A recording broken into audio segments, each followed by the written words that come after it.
নতুন বছৰত আপুনি চৰাইদেউলৈ আহিম বুলি ভাবিছে নেকি? যদি চৰাইদেউলৈ আপুনি আহে, চৰাইদেউত আপুনি গছৰ বুকুত দেখা পাব চাউলুং চুকাফাৰ প্ৰতিচ্ছবি। আৰু সামগ্ৰিকভাৱে মই দৃশ্য দেখুৱাবৰ কাৰণে চেষ্টা কৰিম, যিহেতু চৰাইদেউৰ যি প্ৰত্নতাত্ত্বিক বিভাগৰ যি মৈদামসমূহ আছে সংৰক্ষিত অৱস্থাত, সেই মৈদামসমূহৰ সন্মুখত থকা এজোপা গছত চাউলুং চুকাফাৰ প্ৰতিচ্ছবি অংকন কৰা দেখা গৈছে। এই মুহূৰ্তত মই সামগ্ৰিকভাৱে দৃশ্য দেখুৱাইছোঁ। বকতাৰ বৰদেউঠাই গাঁৱৰ যি দেওশালৰ যি গছত ছবি আঁকি ইতিমধ্যে চৰ্চিত হৈছিল পবিত্ৰ বৰুৱা, আৰু সেই পবিত্ৰ বৰুৱা এতিয়া চৰাইদেউৰ যি এজোপা আম গছত এনেদৰে চাউলুং চুকাফাৰ প্ৰতিচ্ছবি অংকন কৰি আচলতে চৰ্চিত হৈছে।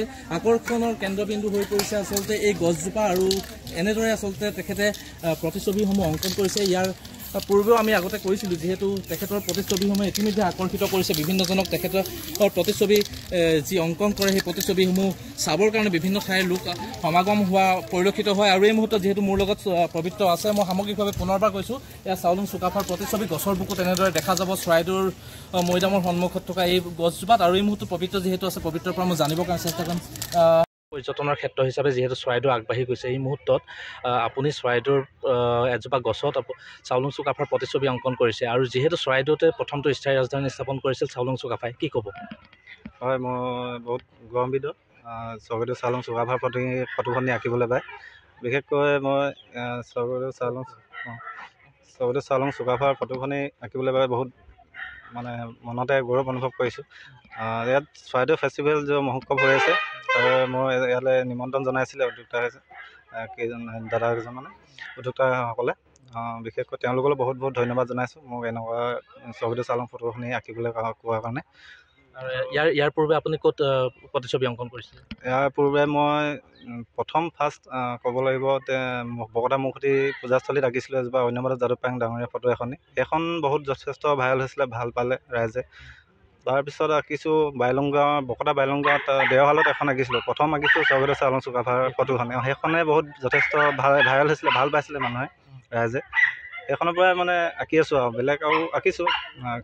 ফুটবল কেপ্টেইন আঁকিছোঁ, সুনীল চেত্ৰীক আঁকিছোঁ, আৰু সুশান্ত বৰগোহাঁই ছাৰো আঁকিছোঁ, লাচিত বৰফুকন তেণ্ডুলকাৰ আঁকিছোঁ। ক্ৰিকেট নতুন বছৰত আপোনাৰ পৰিকল্পনা কি আছে? নতুন পৰিকল্পনা বুলি ক'লে ছবিও হৈ আছে, আৰু ছবি আঁকি থাকিব লাগিব। তেওঁ মানে কণ্টেক্ট কৰিছে আৰু প্ৰথম উৎসাহটো বকতা মুখুতি পূজাস্থলীত আঁকিবৰ কাৰণে ফোন কৰিছিলে দাদা কেইজনমানে। তেওঁলোকক বহুত বহুত ধন্যবাদ জনাব লাগিব। আপুনি কেতিয়াৰ পৰা জড়িত এই ছবি অংকনৰ লগত? মই সৰুৰ পৰাই শিক্ষা গ্ৰহণ কৰা নাই, সৰুৰ পৰাই আগবাগ কৰি আৰু শিক্ষা মানে ছবিৰ অঁকাৰ কোনো ধৰণৰ আনুষ্ঠানিক শিক্ষা নাই আপোনাৰ? আনুষ্ঠানিক শিক্ষা লোৱা নাই, নিজে সৰুৰ পৰা মানে আঁকি আৰু মনলৈ মানে মই সৰুতে মই দেউতাই আঁকিছিলে বুলি শুনিছোঁ, আৰু মই এতিয়া ডাঙৰ হোৱাত মানে দেউতাৰ আৰ্টটো মই দেখা নাপালোঁ, আৰ্ট কৰিবলৈ এৰি দিলে। সেই মানে দেউতাৰ হেৰিয়তে আছিলে চাগে, আৰু মই আঁকি আছোঁ আৰু সৰুৰ পৰা কোনো শিক্ষা নোলোৱাকৈ নিজে আৰ্টটো কৰি ভাল পাওঁ, সেই তেনেকৈ আৰু। ইমান ধুনীয়া এটা ছবি অংকন কৰিছে, কিমান দিন লাগিছে আপোনাৰ এইটো? প্ৰায় 3 দিন লাগিছে। 3 দিন আজি শেষ হ'ব। খৰচো যথেষ্ট হয়? খৰচ হৈছে, আপোনাৰ সময়ো গৈছে। হয়। ভাল লাগে তথাপিও আৰ্টটো কৰি বহুত ভাল পাওঁ ন। আৰু এতিয়া সম্পূৰ্ণ হোৱাৰ ফলত যি ৰাইজে ফটো মাৰিছে, ভাল পাইছোঁ বুলি কৈছে, মোৰ বেছি ভাল লাগে আৰু তেনেকৈ। আৰু কামটো কষ্ট হ'লেও মানে অলপ অনুভৱ নহয় মানে। যথেষ্ট আহিছে। এতিয়া আৰু জানুৱাৰী পাইছেই, নতুন বৰ্ষ পাইছেই, এতিয়াতো আৰু সমাদৰ মানুহ আহিব, চেল্ফি ল'ব, ভাল লাগিব। হয়, নিশ্চিতভাৱে আপোনালোক আমি নতুন বছৰৰ ইংৰাজী নতুন বছৰৰ শুভেচ্ছা জনাইছোঁ। আৰু এই মুহূৰ্তত যিহেতু এই প্ৰতিচ্ছবি অংকন কৰিছে তাৰ এইগৰাকী সুসন্তানে, আৰু এই মুহূৰ্তত আমি তেখেতলৈ ধন্যবাদ জনাইছোঁ। আন এগৰাকী ব্যক্তি আছে, স্থানীয় যুৱক আছে, তেখেতৰ পৰা মই মন্তব্য গ্ৰহণ কৰিম। আৰু যিহেতু চৰাইদেউৰ যি এজোপা গছৰ বুকুত তেনেদৰে চাউলুং চুকাফাৰ প্ৰতিচ্ছবি অংকন কৰা দেখা গৈছে, আৰু এই মুহূৰ্তত আপুনি কি ক'ব, যিহেতু ইমান সুন্দৰ এটা প্ৰতিচ্ছবি অংকন কৰিছে য'ত স্থায়ী ৰাজধানী স্থাপন কৰিছিল চাউলুং চুকাফাই, সেই চাউলুং চুকাফাকে এতিয়া গছৰ বুকুত অংকন কৰা হৈছে। অসমীয়া জাতিৰ পিতৃপুৰুষ স্বৰ্গদেউ চাউলুং চুকাফাক আমাৰ এই চৰাইদেউত আমি চৰাইদেউ মহোৎসৱৰ লগত সংগতি ৰাখি আমি 3জোপা গছত অংকন কৰিবৰ বাবে পবিত্ৰ মোহন ডাঙৰীয়াৰ লগত আমি কথা পাতিছিলোঁ। ইতিমধ্যে তেওঁ প্ৰায় এজোপা গছত তেওঁৰ এই চুকাফাৰ প্ৰতিচ্ছবি সম্পূৰ্ণ হৈ উঠিছে। ৰাইজ যথেষ্ট আকৰ্ষিত হৈছে।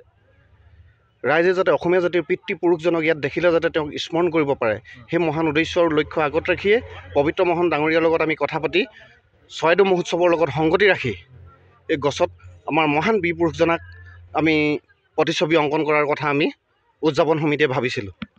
প্ৰতিচ্ছবিসমূহ আচলতে আকৰ্ষণৰ কেন্দ্ৰবিন্দু হৈ পৰিছে আৰু চৰাইদেউৰ যি পুনৰ কৈছোঁ চৰাইদেউৰ এজোপা গছত বুকুত এনেদৰে চাউলুং চুকাফাৰ প্ৰতিচ্ছবি অংকন কৰা হৈছে। যি ঠাইত আচলতে চাউলুং চুকাফাই স্থায়ী ৰাজধানী স্থাপন কৰিছিল চৰাইদেউত, সেই চৰাইদেউতে এতিয়া চাউলুং চুকাফাৰ পুনৰ আগমন ঘটিছে এনেদৰে গছৰ বুকুত। আৰু আমি কৈছোঁ যিহেতু বিশ্ব ঐতিহ্য ক্ষেত্ৰৰ প্ৰাণকেন্দ্ৰ হিচাপে আচলতে বিবেচনাৰ যিন খবৰ কাৰণে আগবাঢ়ি গৈছে চৰাইদেউ, সেই তাৰ এই সময়ছোৱাত বিভিন্ন ধৰণৰ পৰ্যটকৰ আগমন ঘটিব চৰাইদেউলৈ। আৰু চৰাইদেউৰ যি বাৰ্তা কঢ়িয়াব সমন্বয়ৰ এক বাৰ্তা কঢ়িয়াব চৰাইদেউৰ পৰা। আৰু সেয়েহে আমি পৰ্যটকসকলক আমাৰ তৰফৰ পৰাও আমি আদৰণি জনাইছোঁ। আৰু এই মুহূৰ্তত পবিত্ৰ বৰুৱাৰ যি শিল্পকৰ্ম, সেই শিল্পকৰ্মসমূহ আগবাঢ়ি যাওক, নতুন বছৰত ইতিবাচক এক চিন্তাৰে তেখেতে আগবাঢ়ি যাওক, আমি সেই কথাই এই মুহূৰ্তত কামনা কৰিছোঁ।